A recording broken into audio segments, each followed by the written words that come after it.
Oh. Alright, so start recording. Okay, so kita start di sini dengan getah asli lah.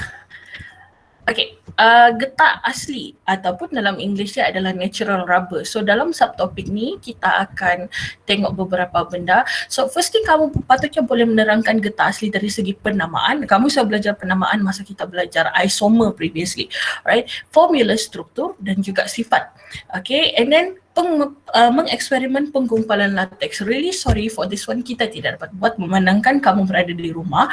So that is why madam bagi video. Kalau awak tengok video of the natural rubber, preparation of the natural rubber, kamu ada nampak satu bahagian yang mana dia letakkan satu cecair di dalam satu bekas yang berisi latex dan dia menjadi pepejal. So that one is actually ada eksperimen penggumpalan latex lah, but I will explain to you further juga lepas ni.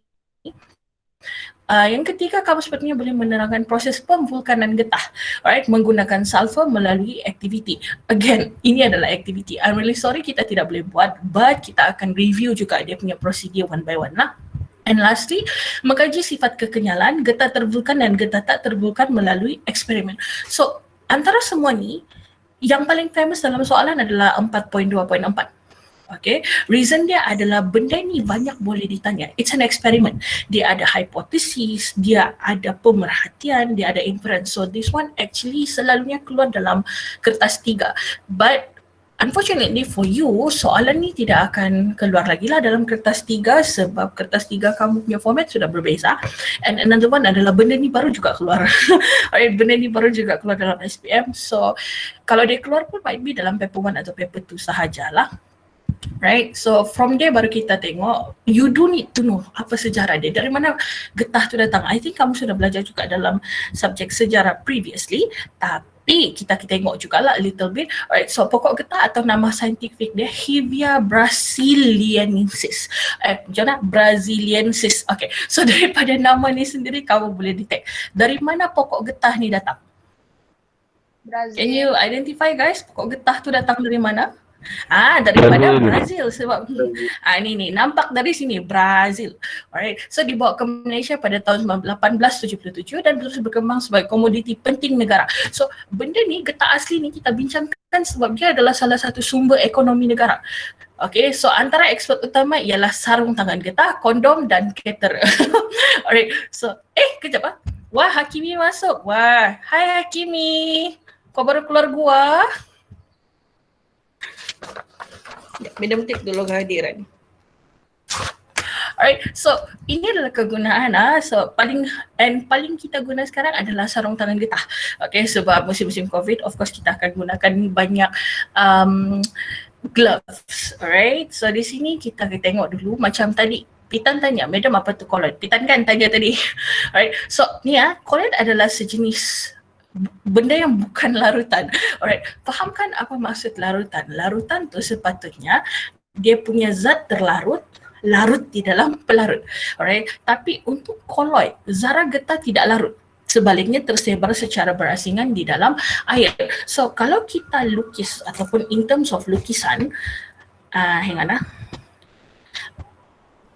Okay, in terms of lukisan, contoh kalau benda tu adalah larutan. Contoh, kamu letakkan garam dalam air. Bolehkah kamu nampak lagi garam itu di dalam air? Bila kamu sudah letakkan natrium klorida dalam air, dia larut, boleh lagi ke kamu nampak particles garam itu? Tidak. Tidak, sebab itu adalah larutan.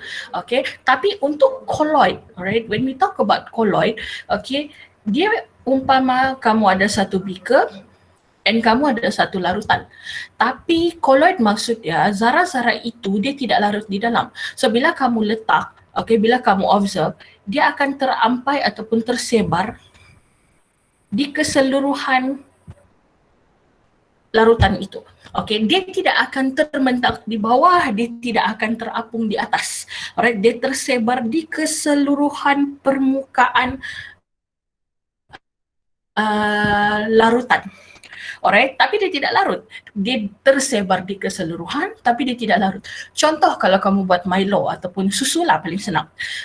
Milo lah. Okay, bila kamu buat Milo, bila kamu ampai dalam satu jangka masa yang lama, kamu buat pagi jam 8, jam 9 bila kamu tengok balik, akan ada ampaian di bawah.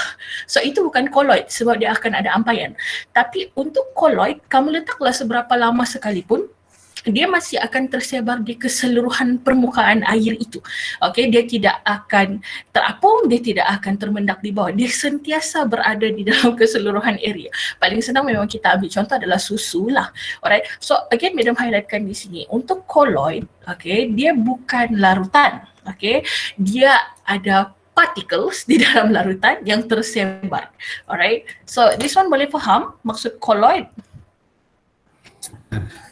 Boleh lah sikit. Boleh, Madam. Boleh lah sikit. Okay, so konsep ni paling senang adalah kita bandingkan Milo dengan susu. Okay, susu bila kamu minum, you don't really need to goncang. Okay, kamu tak perlu goncang pun. Kamu just cucuk, kamu minum cucuk straw, kamu minum directly, rasa dia tetap sama. Tapi kalau Milo dalam kotak, kamu kena goncang dahulu sebab mungkin gula tu akan tak sampai di bawah. Semua apa-apa dia punya tu berada di bawah. So you need to shake untuk make sure dia berada di dalam keseluruhan permukaan lah. Okay, tapi kalau untuk susu ataupun getah, alright, it's a colloid yang di mana dia punya zara-zara tu sentiasa berada dalam keseluruhan larutan. Alright, dia tidak akan termendak di bawah, dia tidak akan terapung di atas. Dia sentiasa berada di dalam, tersebar ke dalam keseluruhan larutan lah. Right, so hopefully boleh faham yang itu. So kita tengok sekejap apa itu latex. Right, so latex adalah cecair. Latex ni adalah nama bagi getah lah. Right, especially susu getah. Right, so latex adalah cecair berwarna putih yang diperoleh apabila kulit getah itu ditoreh. Right, cecair berwarna putih yang kita dapat daripada kulit getah. Right, so simply put, benda ni adalah datang dari bukan yang dalam pokok tu, dia datang daripada kulit pokok ataupun ialah kulit pokok dia, sebab kita panggil dia getah. Alright, dia punya latex di situ, and dia merupakan polimer semula jadi. Ialah dia tumbuh dan dapat secara semula jadi, dan kita panggil dia sebagai polyisoprena. So daripada nama polyisoprena ni sendiri, kamu boleh identify dia punya monomer. Alright, kalau dia punya polimer adalah polyisoprena, monomer dia of course adalah isoprena. Okay, so this is polimer, yang di bawah dia adalah monomer. Right, so kalau kamu tengok carefully, right, ingat tak bila kita lukis polimer, dia mesti ada bracket. Okay, bracket, and ada satu bond yang terkeluar di luar. Bila kita lukis monomer, sepatutnya dia ada ikatan ganda 2. Right, so daripada kewujudan ikatan ganda 2 ini, can you identify apa siri homolog untuk isoprena? Alkena. Yes, betul. Thank you very much. Jawapan dia adalah alkena. Kenapa dia adalah alkena? Sebab dia ada ikatan ganda 2.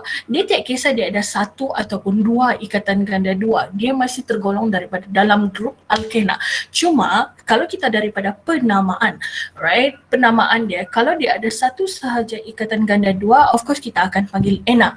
Tapi disebabkan struktur ini ada 2 ikatan ganda 2, so if you can see here, okay, monomer bagi polyisoprena adalah isoprena dengan nama IUPAC adalah 2-metil but 1,3 diena. Alright, diena ini menandakan dia ada 2 ikatan ganda 2. Alright, 2-metil butnya I don't think Madam perlu highlightkan lagi, sepatutnya kamu fahamlah metil ini melekat pada carbon number 2. Right, that is why nama dia 2-metil but 1,3 ena. 1,3 diena. Di sebab dia ada 2 ikatan ganda 2 lah. Right, so far boleh faham untuk penamaan dan juga structure? Boleh, Madam. Alright, so ni Madam mau tanya, kenapa kalau kamu toreh getah, dia condong ke bawah? Kenapa torehan itu perlu condong ke bawah? Dia mengalir. Untuk dia mengalir sebab for example, kalau kamu buat dia lurus, getah tu dia akan mengalir dari tepi. Okay, maksud dia aliran tu tidak cantik lah. So bila kamu toreh dia kena ke bawah and you notice here, right, baru dia akan terkumpul di satu tempat. And soalan seterusnya, waktu bilakah adalah masa yang terbaik untuk kamu menoreh getah? Subuh. Subuh. Kenapa subuh? Kita ada banyak. Pagi. Supaya dia banyak. Masa tu kita ada banyak lagi. Usually yes. Yes, memang betul. Kalau kita menoreh pada waktu subuh, one of the reason adalah waktu itu adalah waktu penghasilan latex yang agak banyak. And another one adalah bila kamu menoreh pada waktu subuh, kamu akan ada banyak masa untuk mengumpul getah tu. Kamu menoreh pada waktu pagi, subuh, and you leave it for a certain amount of time, then kamu punya masa untuk pungut getah tu nanti lagi awal lah berbanding kalau kamu toreh lambat. And another one, sorry. Okay, lepas kamu toreh getah tu, usually kamu hantar ke mana? Yang getah. Of course lah kilang getah. Tapi sorry. Okay, of course kamu hantar ke kilang getah, but sometimes orang akan buat kentalan itu sendiri. Ada certain people dia ada mesin untuk buat kentalan, okay. Kalau Sabahan kita panggil kentalan lah, ataupun kepingan getah tu kita panggil sebagai kentalan, right? And kenapa orang akan pungut getah itu awal? I mean like diorang tak akan biar sampai besok.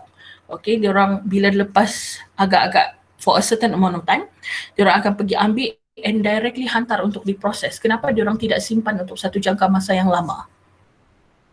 Banget sih. Bangas? Okay, Erwin jawab sini penggumpulan. Okay, hampir-hampir Erwin dia perlu ubah satu huruf di sana. Kenapa kita perlu hantar dia diproses? Kenapa kita perlu mengelakkan dia terdedah kepada udara?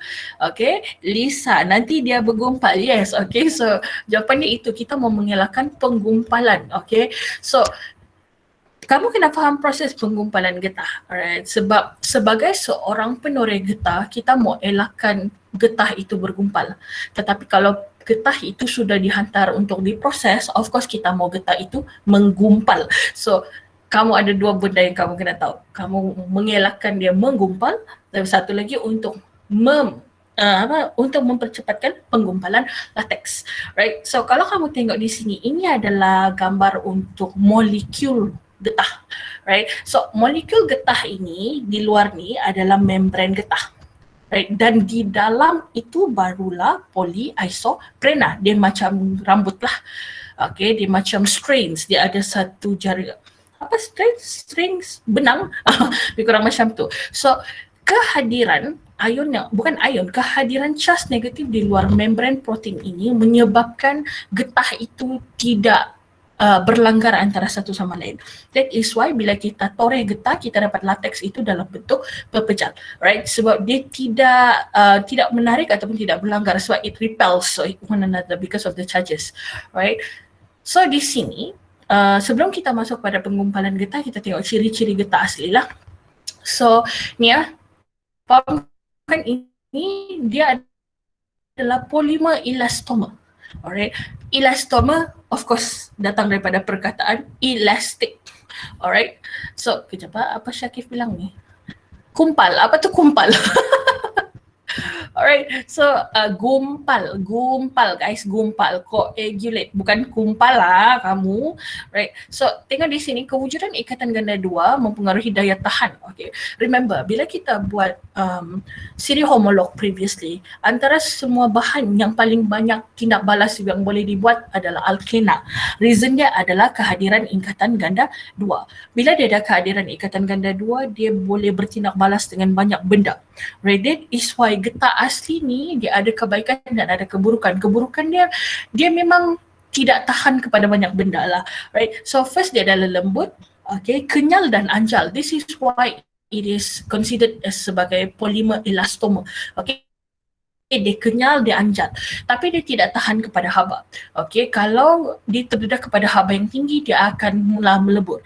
Okey, dia penebat elektrik, mudah dioksidakan. Fahamkan di sini perkataan dioksidakan itu maksudnya bila kita dedahkan getah itu kepada udara, oksigen itu akan bergabung di bahagian ikatan ganda 2. Okey, dia mengoksidakan getah itu, so dia akan lebih cepat rosak. Dia reaktif terhadap bahan kimia. Contoh kalau kita letakkan dia kepada asid, kepada alkali, dia akan bertindak balas lah. Tapi kebaikannya adalah dia kalis air. Okay, so Madam akan explain menggunakan contoh di sini. For example, yalah, semua orang pakai santut and then especially for the girls kamu pakai bra. But after sometimes kamu punya getah pinggang di kamu punya santut atau seluar tu, dia akan jadi longgar. Okay, after some time. Kenapa?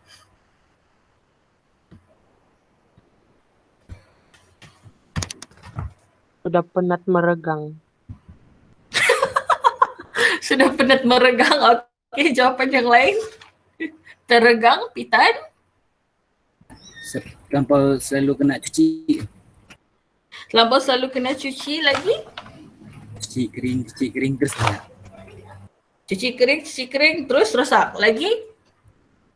Okay, itu jawapan yang tu. Berat meningkat, makin gemuk. Amboi kamu.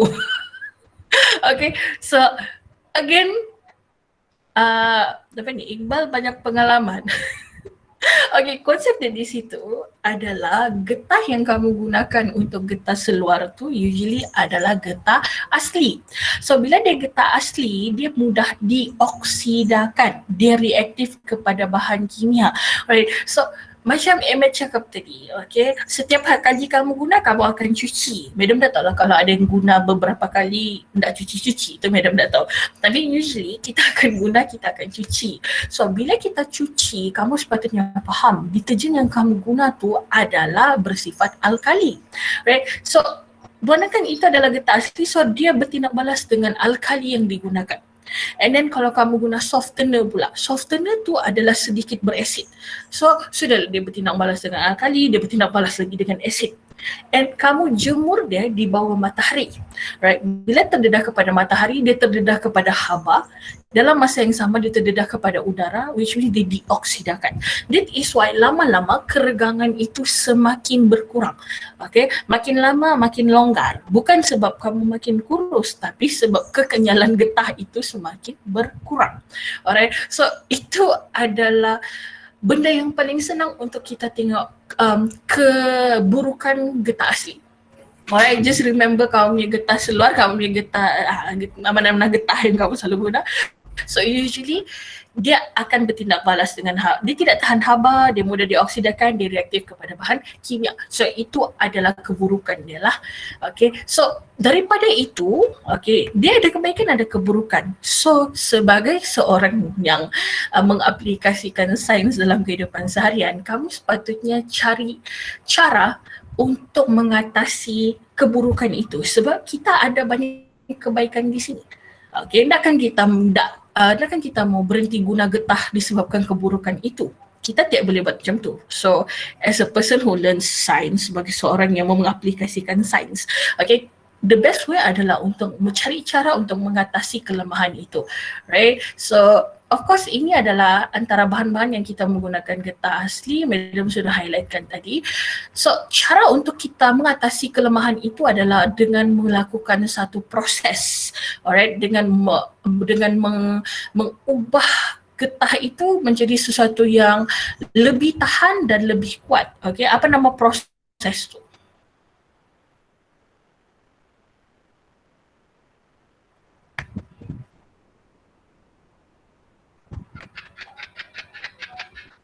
Rantai silang. Rantai silang. Okey, itu adalah cara kita menambahkan. Okey, kita menambahkan sesuatu bahan untuk membentuk rantai silang. Tapi apakah nama proses itu? Pemvulkanan kan itu. Yes, pemvulkanan. Yes, thank you very much. Itu adalah jawapan dia. Okey, untuk mengatasi masalah-masalah getah itu kita membuat pemvulkanan getah. Alright. But this Jun, saintis Lembaga Getah Malaysia, berjaya mencipta earthquake isolator daripada getah yang digunakan di seluruh dunia. Tengok this is just recently, tahun lepas. So ini adalah satu kejayaan yang agak membanggakan lah sebab dia digunakan di seluruh dunia. Ini adalah salah satu inovasi, improvement, improvisation, right? So mana tahu macam siapa sekarang ni, Adrian. Mana tahu si Adrian kan nak masuk kelas, so mungkin dia tengah busy mencipta sesuatu yang mau digunakan daripada getah asli. Alright, so Betul. hopefully one day kamu pun adalah juga mana tahu contoh si siapa yang kita boleh contoh si Wai dapat mencipta satu getah tali pinggang yang tak akan hilang kekenyalannya yang digunakan di seluruh Malaysia. Mana tahu nanti masuk juga dalam buku teks macam ni kan? Mana tahu. Alright, so a little bit info lagi. Lembaga Getah Malaysia adalah agensi. Hoi, kasih tahu Wai. Alright, so mana tahu, I'm just giving you examples lah. Alright, so usually kalau kelapa sawit kita akan gunakan kelapa sawit is under palm oil lah, right? Tapi kalau getah kita ada Lembaga Getah Malaysia.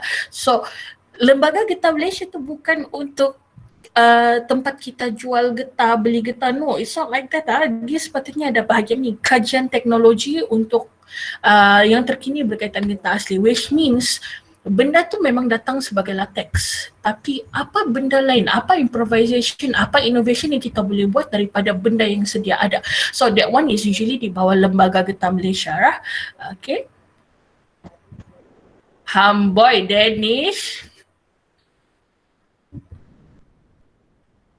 Okay, excited pula kamu. Right, so kita tengok dulu penggumpalan latex. This one, madam, Master tak? Okay, di sana akan keluar dalam exam penggumpalan latex. Alright. Okay, kita tengok madam, getah nangka latex ke juga? Okay, good question, Irvins. Kita masih panggil dia sebagai getah pokok, tapi kita tidak consider dia sebagai latex sebab latex itu specifically untuk getah, pokok getah. Alright, kita specifically sebagai pokok getah. Tapi kalau dia getah daripada buah, getah daripada pokok-pokok yang lain, kita tidak akan panggil dia sebagai latex. Okay, kita panggil dia sebagai macam apa nama dia tu? Dia macam gum, kita panggil dia gum sahaja. Okay, contoh macam getah daripada pokok akasia kita panggil sebagai akasia gum. Alright, tapi kalau latex is specifically untuk pokok getah. Okay, pokok getah sahaja. Right, getah cempedak pun sama juga. Dia getah tapi dia bukan latex. Alright, dia adalah gum tapi dia bukan latex. Latex is specifically untuk pokok getah asli. Alright. Okay, good question on that one. Sebab kalau ikut konsep dia patutnya lebih kurang sama. Tapi disebabkan dia bukan datang daripada pokok getah. Okay, so kita tidak akan panggil dia sebagai latex lah. Okay, so penggumpalan di sini, okay, so sebab latex itu dalam bentuk cecair, okay, tapi kalau kita biarkan selama beberapa jam, latex akan mula menggumpal dan berubah menjadi pepejal. Alright, so ini actually is more to macam mana kita membantu petani ataupun penoreh getah untuk mengelakkan getah itu tergumpal sebelum dia sampai ke tempat pemprosesan. Alright, so this one adalah eksperimen dia. Madam akan go through a little bit sahaja. Okay, jabat Putri. Madam yang dekat wayar hijau, merah, biru. Tu getah juga. Yes, okay. Putri, that's a very good question. Okay, benda yang kita gunakan untuk menyaluti wayar kuprum dalam wayar-wayar yang kamu guna is a part of a polymer. Okay, yes, dia boleh jadi getah, dia boleh jadi plastik. Right, it depends dengan apa jenis yang kamu guna. Tapi kita boleh gunakan latex, reason dia ada, kita boleh gunakan getah asli. Reason dia sebab dia adalah penebat elektrik yang baik. Okay, disebabkan itu kita boleh gunakan dia sebagai apa namanya ni, yalah untuk menyelauti wayar. Tapi kalau getah asli ada masalah, bila kita mengalirkan arus elektrik yang sangat banyak pada satu jangka yang masa yang lama, dia akan menghasilkan haba. Alright, so kalau kita gunakan getah asli, dia akan cair. Okay, so our option, kalau kamu menggunakan di dalam wayar itu, kamu kena gunakan getah tervulkan. Right, sebab getah tervulkan dia lebih tahan terhadap pengoksidaan, dia lebih tahan terhadap haba. Kalau kita kekalkan dengan getah asli, boleh. Tapi dalam satu jangka masa yang lama dia akan melebur. Sebab walaupun dia penebat elektrik, tapi dia tidak tahan terhadap haba. Right, so putri that one, there are a few choices. Kita boleh gunakan getah tervulkan ataupun kita boleh gunakan plastik, right, polimer yang lain yang lebih tahan haba, right. Itu sebab konsep dia bukan setakat penebat elektrik, konsep dia kamu kena fahamkan dia mesti tahan haba. Right, Putri boleh? Oh, boleh madam. Okay, so untuk penggumpalan latex ada dua benda yang kita kena tengok, asid etanoik dan juga larutan amonia. Okay, fahamkan di sini asid etanoik of course adalah asid, amonia adalah alkali. Right, so asid adalah benda yang menghasilkan ion hidrogen. Alkali adalah benda yang menghasilkan ion hidroksida. Okay, so kalau kita refresh balik tadi, okay, molekul getah itu, so contohnya dalam molekul getah polyisoprena di dalam, dia ada charge negatif di luar. Alright, dia ada charge negatif.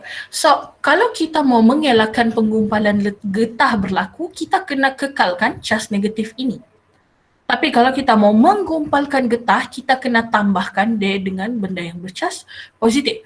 So, antara asid etanoik dan larutan amonia, mana satu yang mengelakkan penggumpalan lateks? Alkali. Alkali. Alright, thank you very much. Sebab bila kita letak alkali, dia masih negatif dan juga negatif. Okay, dua-duanya masih adalah negatif. So, kalau ini bercharge negatif and then partikel yang lain pun negatif juga, so dia akan repel, dia akan menolak satu sama lain. Okay, Nakib tanya, Madam bolehkah yang dari tergumpal pergi cecair? Okay, this is a very good question. Jawapannya tidak. Alright, sebab kalau kita tengok, okay, cecair itu adalah yang mana polyisoprena itu masih terkurung di dalam membran protein.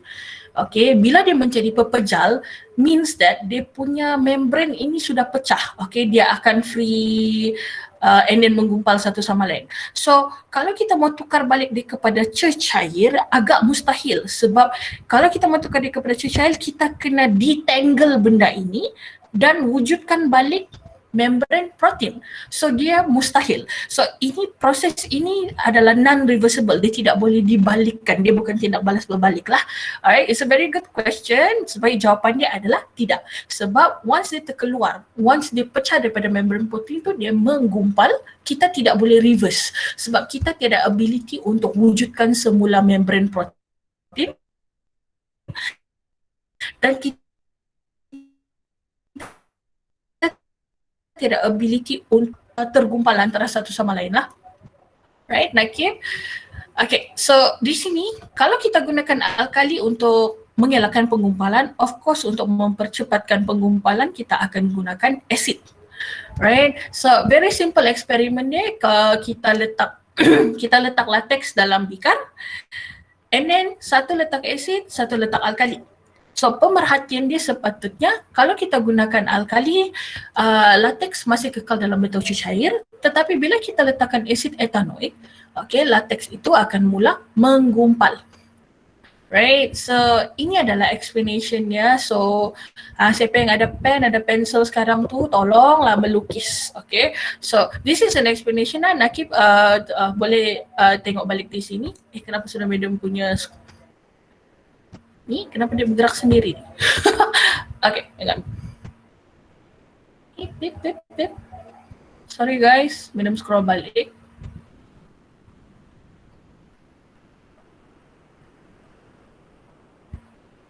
Okay, Emmet tanya, Madam suka getah tu asid etanoik ke? Tidak. Cuka getah adalah asid metanoik.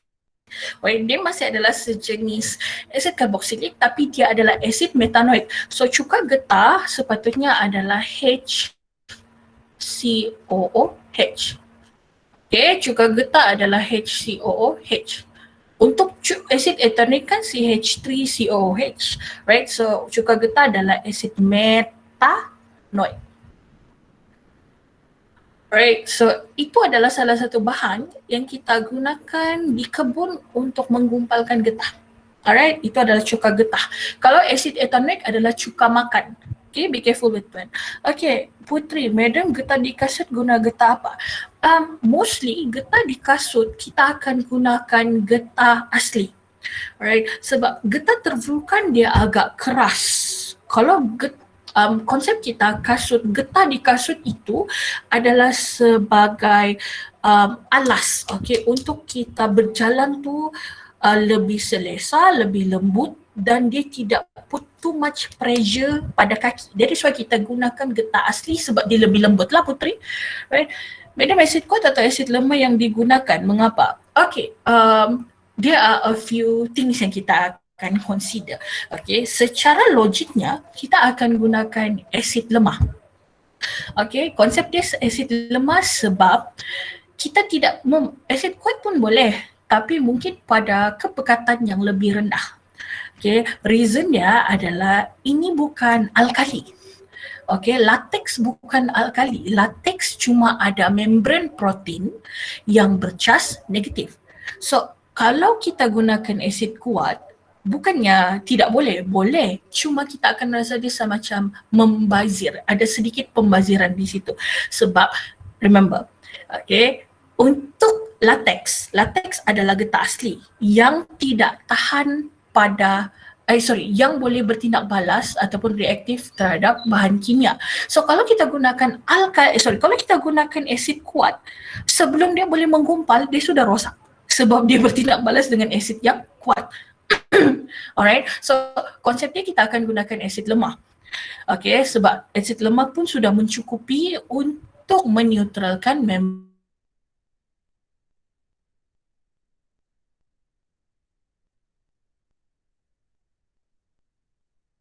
protein. Sangat, so bila kita letakkan asid kuat, sebelum dia boleh menggumpal, kita takut dia akan rosak. Jadi sebab kita akan gunakan asid lemah lah. Tapi kalau dalam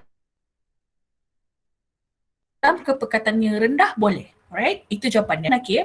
Untuk Dewi, Madam, apa jadi kalau getah bergumpal tu kena kasih lebur? Kalau kita panaskan getah yang sudah menggumpal, contoh kamu panaskan kentalan, alright, dia akan melebur lah. Okay.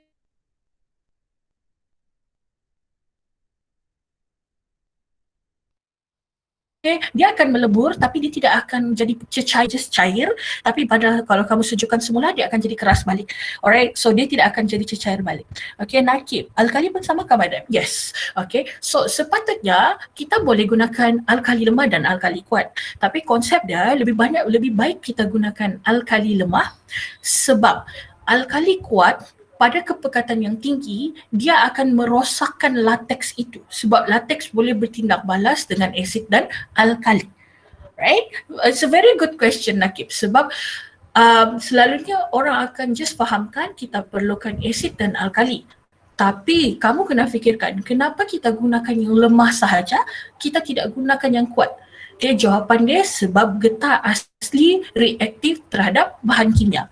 Kalau kita gunakan alkali kuat dan juga asid kuat dalam kepekatan yang terlalu tinggi, sebelum dia boleh buat apa-apa, dia akan rosak sebab dia sudah bertindak balas sebab dia reaktif terhadap bahan kimia. Alright, so thank you very much for the question. So kita tengok di sini ya, proses penggumpalan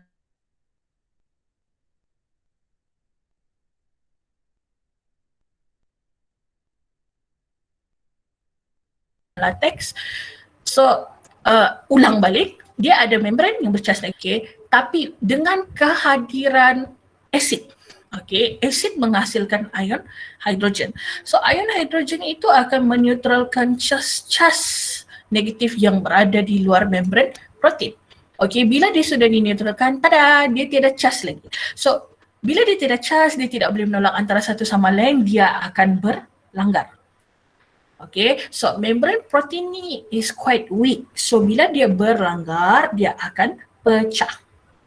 Right. So bila dia pecah, sebenarnya molekul polimer ini dia dalam bentuk strands.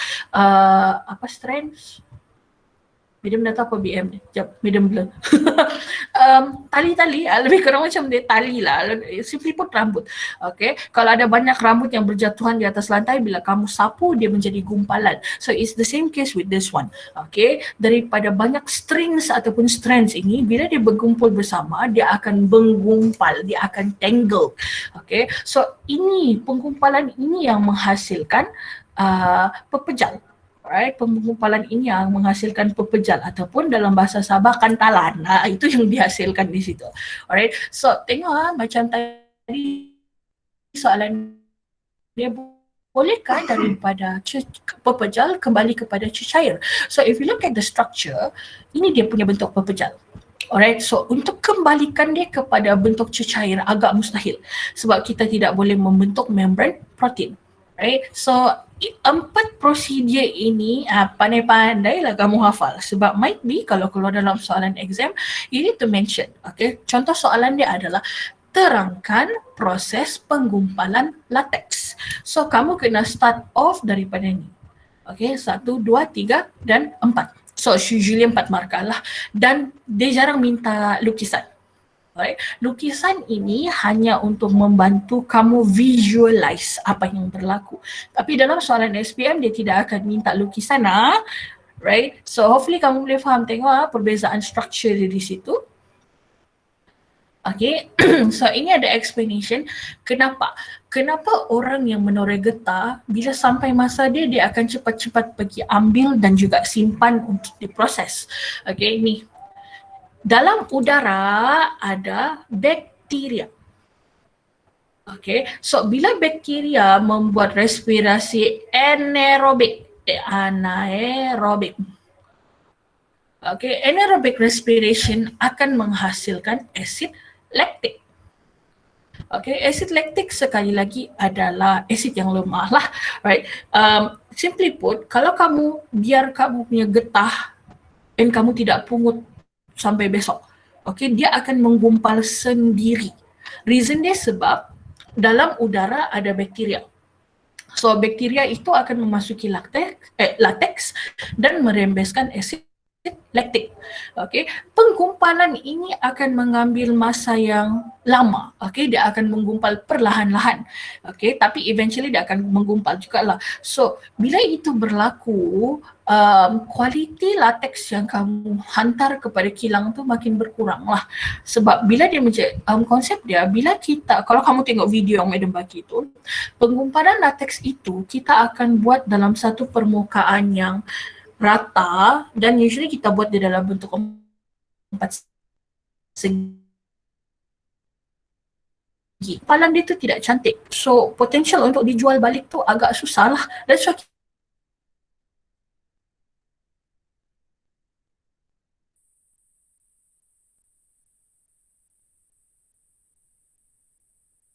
kita kena, okay, kamu boleh faham yang itu.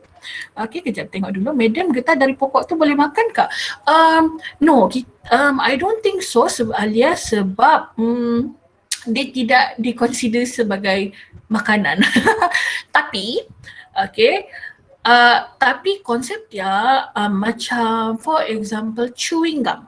Okay, chewing gum is actually salah satu produk daripada campuran susu getah jugalah.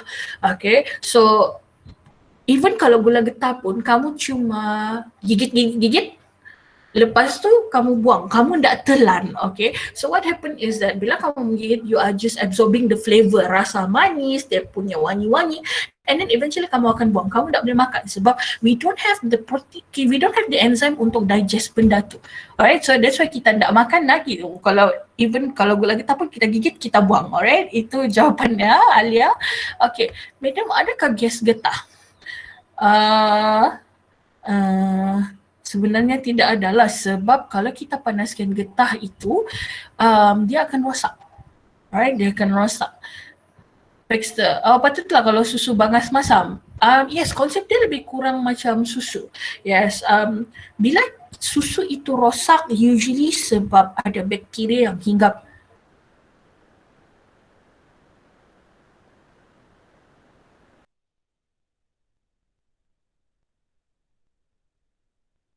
Itu.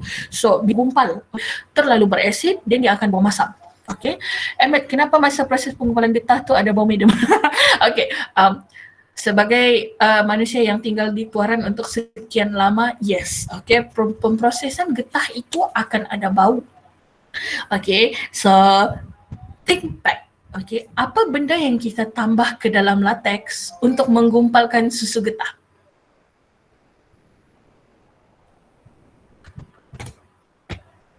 Yes, asid metanoik ataupun nama lain asid metanoik adalah asid formika.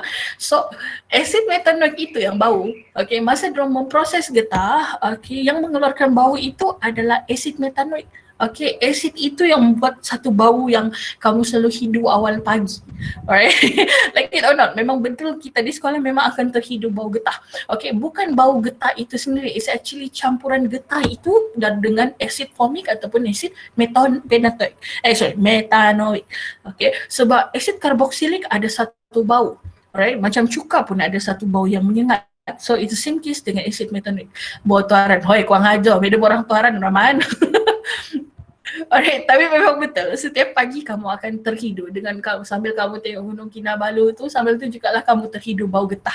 Alright, sebab bau itu sebenarnya datang daripada asid metanoik. Alright, so tengok sebab disebabkan kamu pernah experience di tuaran bau-bau tu dan kamu bolehlah bertanya soalan-soalan sedemikian.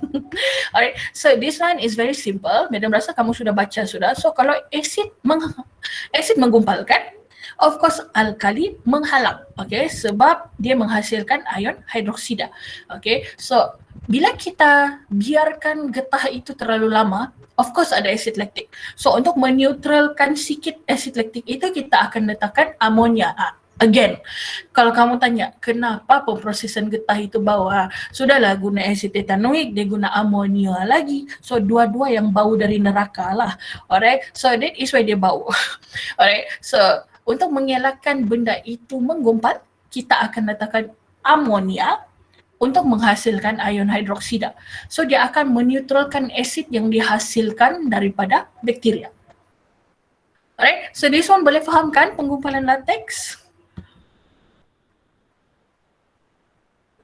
Sengaja si Rahman tu. Boleh. Alright, okay.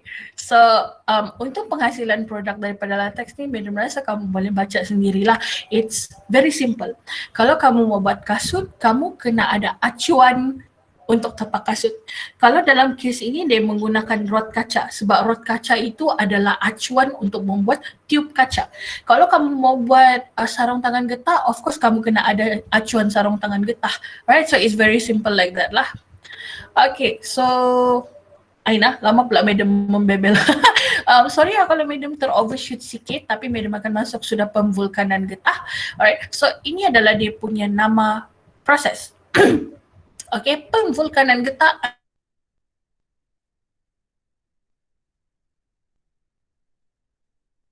adalah nama proses. Alright, pemvulkanan ini adalah proses penghasil berkualiti. Alright, kenapa dia lebih kenyal dan lebih berkualiti? Sebab dia ada something yang kita panggil sebagai rangkai silang, bukan rantai, rangkai silang. Okay, so ni kau nampak ni tayar jenama Goodyear. Beda ada bagi video dia tu untuk kamu tengok. So tayar jenama Goodyear ni antara tayar yang agak mahal. Okay, dia memang agak mahal sebab Goodyear adalah nama orang. Dialah yang menemukan proses pemvulkanan dan dialah juga yang mempatentkan, which means dia sejak yang ada license tu. Right? So apa yang berlaku di sini? Okay, sewaktu proses pemvulkanan, ikatan ganda 2 okay, bertindak balas dengan sulfur. Okay, ini highlightnya adalah sulfur. Okay, kehadiran rangkai silang sulfur itu menjadikan getah tervulkan itu lebih kuat. So ini adalah ini adalah polimer asal. Dia cuma ada double bond. So ini adalah lapisan pertama, lapisan kedua. Okay, dia just macam dua keping kertas yang diletakkan bersama. So kalau angin tiup, of course dia akan terbang.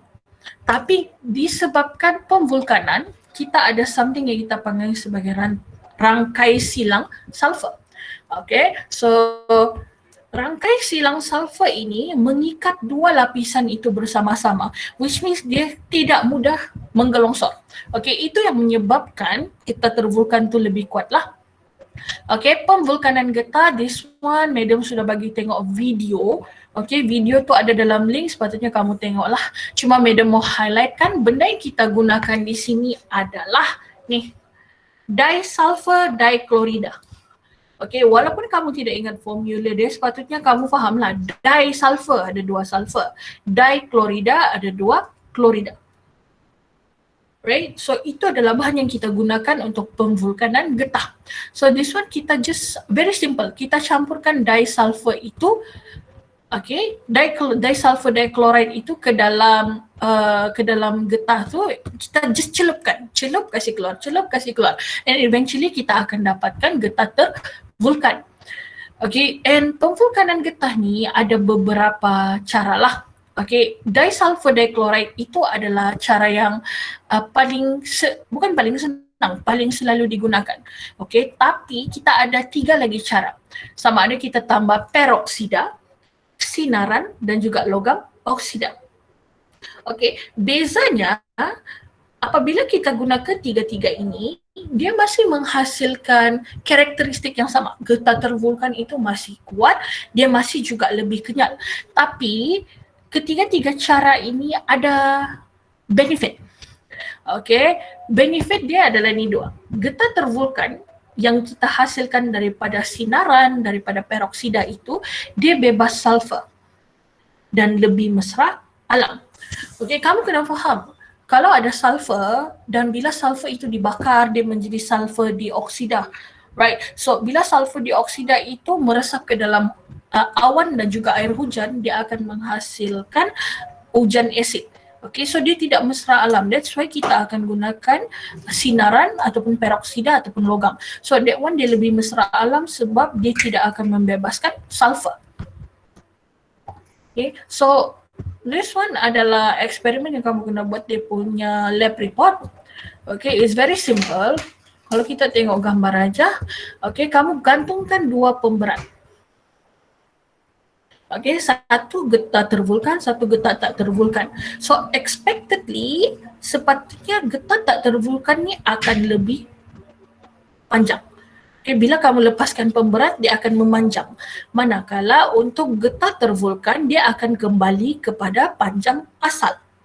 Okay, itu pemerhatian dia. Okay, selepas pemberat dialihkan, jalur getah tak tervulkan akan memanjang, manakala jalur getah tervulkan akan kembali kepada panjang asal. Okay, reason dia adalah kerana jalur getah tervulkan lebih kenyal berbanding jalur getah tak tervulkan. Okay, it's very simple like that. Itu je dia punya jawapan tu. Okay, so ini explanation dia. Okay, sebelum diregangkan, dia macam ni. Okay, masa dia diregangkan, dia ditarik. Okay, dia ditarik. Tapi disebabkan kehadiran rangkai silang sulfur ini, okay, dia akan kembali kepada panjang asal. Tetapi untuk getah tak tervulkan, okay, dia akan ditarik lebih panjang, which means dia akan memanjang lah. Okay, so selepas diregangkan, panjang dia itu bertambah. Okay, so keadaan ini keadaan ini menjadikan getah tervulkan lebih kenyal dan tahan terhadap haba yang tinggi. Right, so untuk perbezaan getah tervulkan dan getah tak tervulkan, again this one Madam request untuk kamu buat peta bui berganda ataupun double bubble map. Okay, sebab dia ada perbezaan daripada segi kekenyalan, kekerasan, kekuatan, ketahanan haba dan ketahanan pengoksidaan. Tapi dalam masa yang sama, dia masih ada persamaan. So kamu kena carilah. Pandai kan buat double bubble map?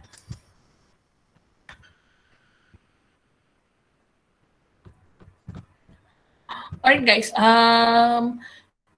sekejap kenapa 4A itu kena lukis prosedur sahaja tiap payah tulis lab report kan madam? Okay, untuk eksperimen 4A, sekejap kita scroll. Mana sudah eksperimen 4A? Alright, so sorry, banyak pula madam conteng sini.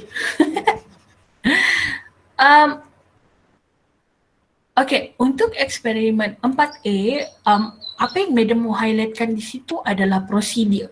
Okay, kamu kena tahu macam mana kita buktikan yang asid boleh menggumpalkan lateks manakala amonia itu tidak menggumpalkan lateks. Okay, kamu tidak perlu lukis lab report sebab this is a very simple experiment. Yang madam mau kamu buat adalah prosedur berlukis ataupun bergambar. Reason dia adalah just in case kalau ada eksperimen ini keluar untuk soalan esei. Okay, I'm not sure tapi bila kamu lukis, when you draw, kamu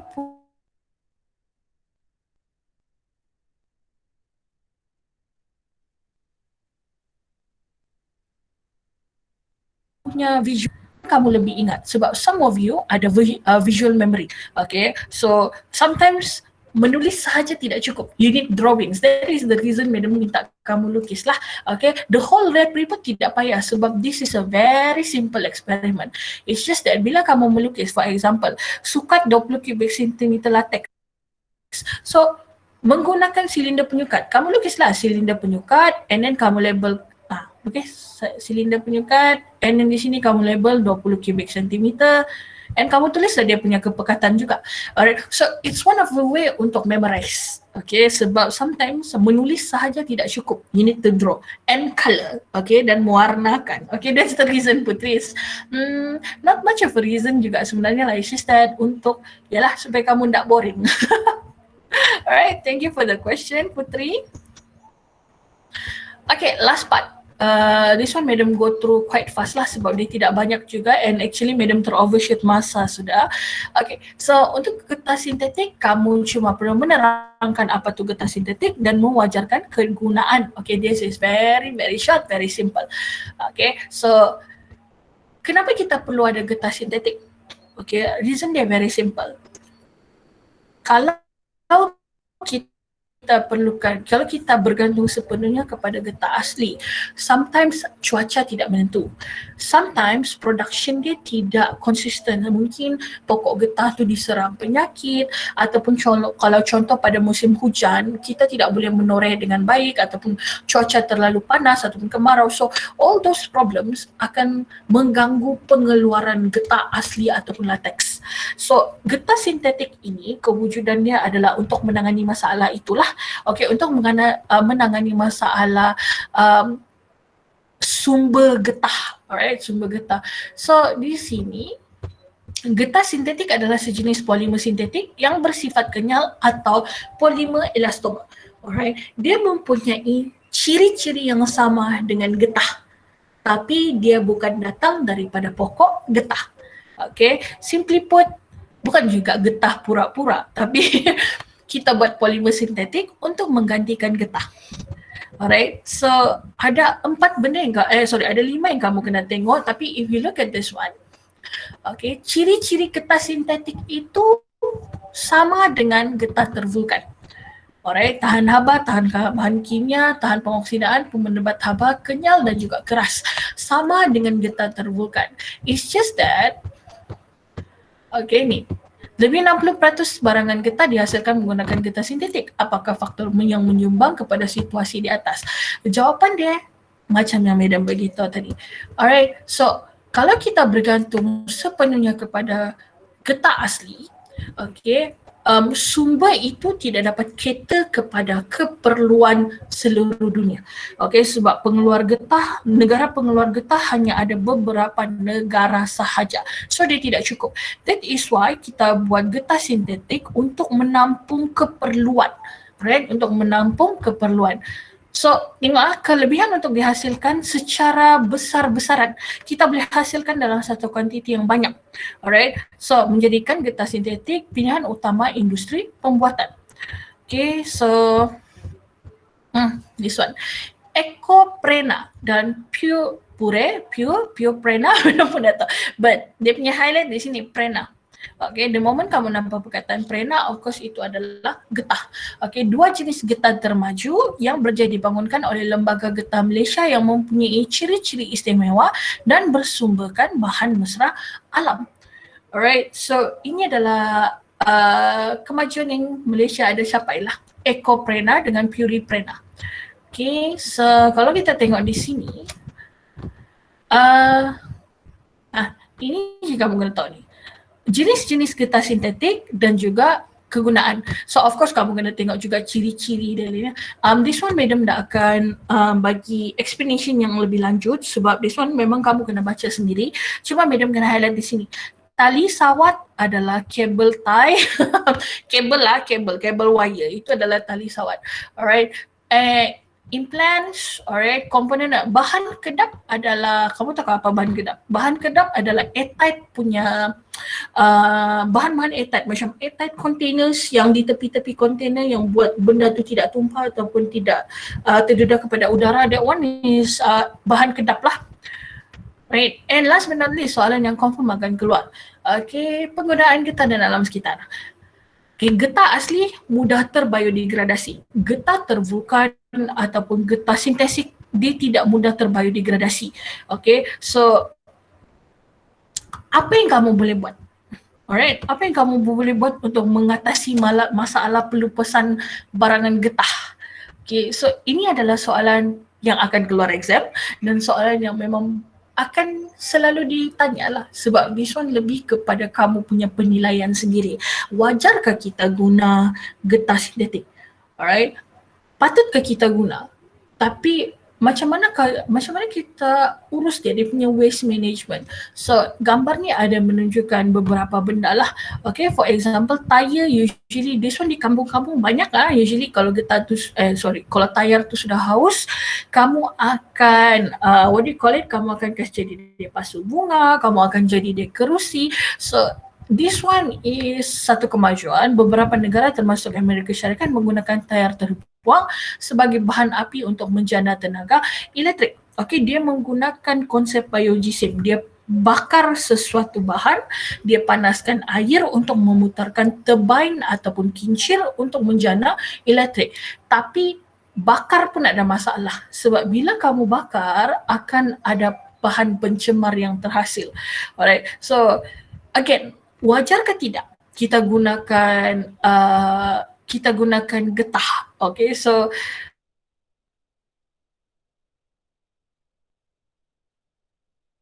again, itu adalah daripada penilaian kamu sendirilah. Very simple tapi banyak yang boleh ditanya lah. Okay, so sebelum Madam end presentation, ada apa-apa yang kamu mau tanya?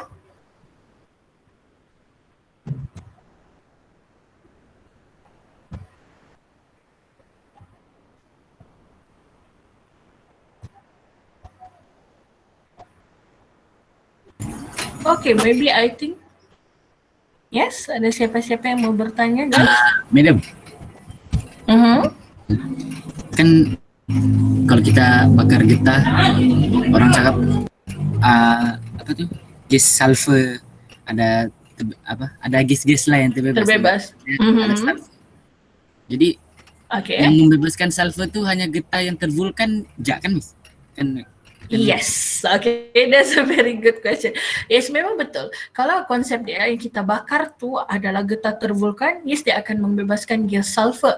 So sulfur itu akan membentuk sulfur dioksida lah. Itu untuk getah tervulkan. Okay, sebab kalau kita tengok structure, sebab dia ada rangkai silang sulfur. So itu getah tervulkan. Kenapa kita bakar getah tervulkan? Sebab getah tervulkan mengambil masa yang lebih lama untuk terbiodegradasi. Okay, kalau getah asli kamu biar je, lama-lama dia akan mereput sendiri. So getah tervulkan disebabkan dia tahan haba, dia tahan itu, ini dia lebih kuat. That is why sometimes orang pilih untuk bakar sebab masa untuk terbiodegradasi itu lebih lama. Okay, it's the same case juga dengan getah sintetik lah.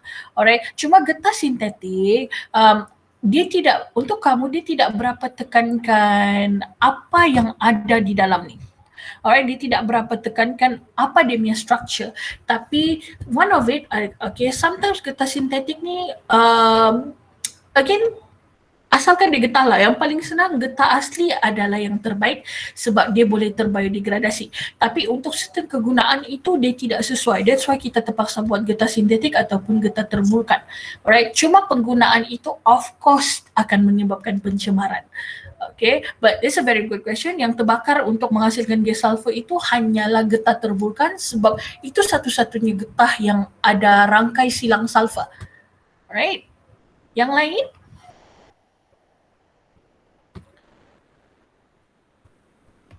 Lapar so menggali kamu ni kan?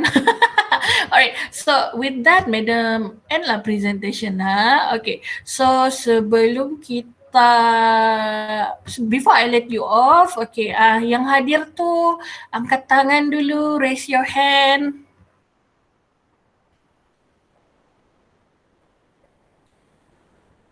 Angkat tangan, Madam tengok dulu siapa yang ada. Mana tahu ada yang tertidur.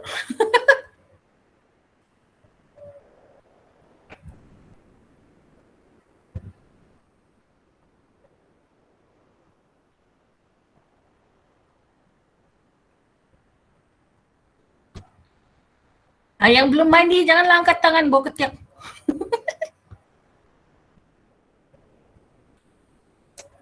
Alright, so alah tapi dalam Madam punya screen ni dah 36 sekejap. Madam check dulu macam mana mau kasih tu.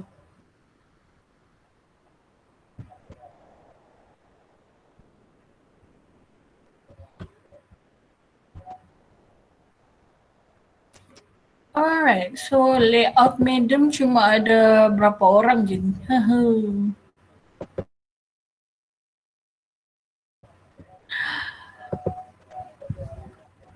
Alright, so untuk bukti kehadiran, macam biasa Madam akan screenshot dulu tapi tidak semua yang ada di sini. Tak apalah, dalam Madam ada tick juga siapa yang ada hadir, siapa yang tidak. So siapa yang mau buka kamera boleh buka kamera, Madam mau screenshot. Okay dah? Bang, kalau tidak Madam screenshot lah, okay? 1, 2, 3, kejap. Bentar guys, bentar. Alright, 1, 2, 3. Sekejap, Madam send dulu. Mana sedang?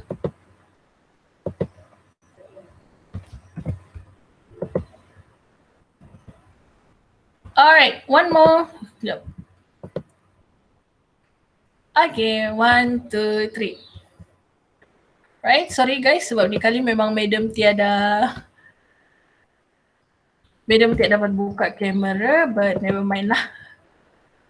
Alah, Madam tersend satu je pula. Alamak. Okay, one last time. Cukuplah satu. Alright, so ini je untuk minggu ni. So lepas ni kamu akan bercuti selama 2 minggu. Okay, jangan lupa buat PBL. Ada few person yang sudah hantar. Thank you very much. Lepas ni tolong isi kehadiran, tolong jawab soalan. Okay, so kalau ada apa-apa kamu boleh tanyalah anytime. Right, so boleh pelan-pelan bergerak. Sorry for taking too much of your time. Terlebih masa pula kali ni. Again, yang menyambut Pesta Kaamatan, selamat menyambut Pesta Kaamatan, yang sambut gawai, happy gawai, okay. Tapi kamu tengok Suganda untuk ngandau guna online je, okay. Alright, bye guys. Thank you, Madam. Thank you, Madam. Thank you, Madam. Thank you, Madam. Thank you, Wai. Bye-bye. Happy birthday, Wai. Happy birthday, Wai. Wai birthday? Ya, Madam. Happy birthday, Wai. Happy birthday, Wai. Happy Wai. Nyanyi sikit. Wai. Sikit. Stop. Nyanyilah happy birthday to me. Mana sudah Wai tu? Masa dah Wai? Hilang saja. Oh, dia malu-malu, Madam. Dia malu-malu. Bisa begitu, bisa. Alright, thank you guys. Bye-bye. Ya, Madam.